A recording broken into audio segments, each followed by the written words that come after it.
Forever, forever, ever, forever, ever. Anyway, let me tell you about forever.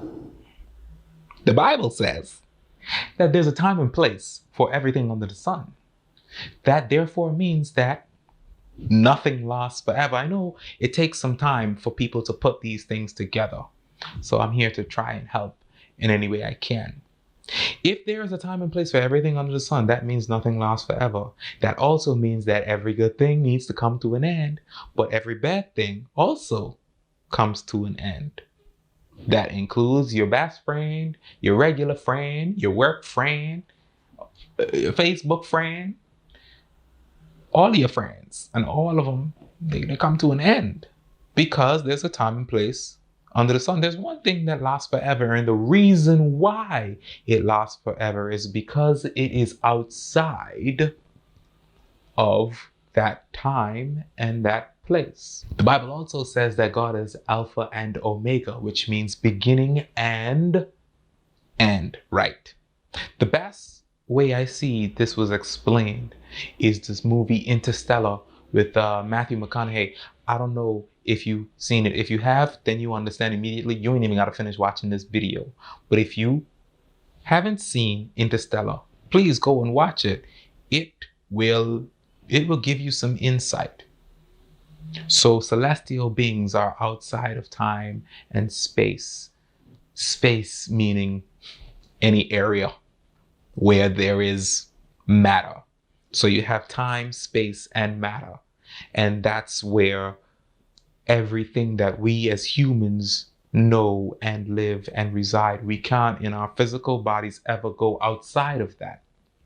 So the only way to be beginning and end from our human perspective, the way I can explain it to you, is that you need to be both at the same time. But I use the word time loosely because it's not.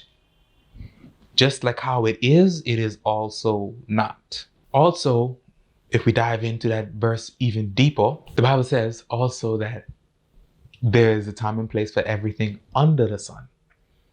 That includes the Earth and all of the other planets and the galaxies of every verse that all of the scientists keep on discovering, because you know that they're really good at discovering stuff, aren't they? Anyway, under that, within that, there's a time and place for everything. That includes fighting and adultery and sin. There's a time and place for all of that. Because as soon as we are born, we're born in sin. And so we are prone to it.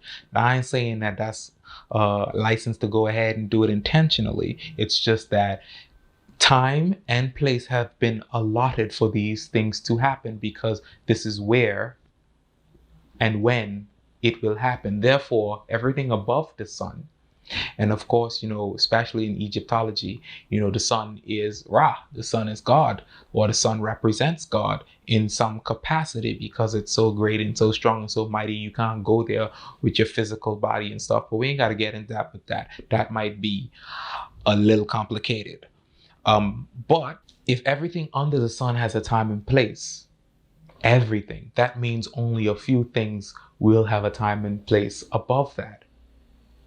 And since everything has a time and place under that, nothing will have that time above it. And that's why they say, well, forever happens after you die, life after death and all that stuff, which is not technically life, but it is life as we as humans could understand it. Hopefully I'm making sense. However, forever is never the case on earth. It's just as long as we are living. Forever can only exist where time does not exist. And that, based off of the Bible, is anywhere that is above the sun. Because under the sun, right, there's a time and place for everything. Just wanted to let you know a little thing or two about forever. I hope you enjoyed this series. Those of you who watch all of them, or some of them, or even one of them, I appreciate it. Thank you. Please share, comment, like, Subscribe to my YouTube channel. Do something. I appreciate whatever you actually do.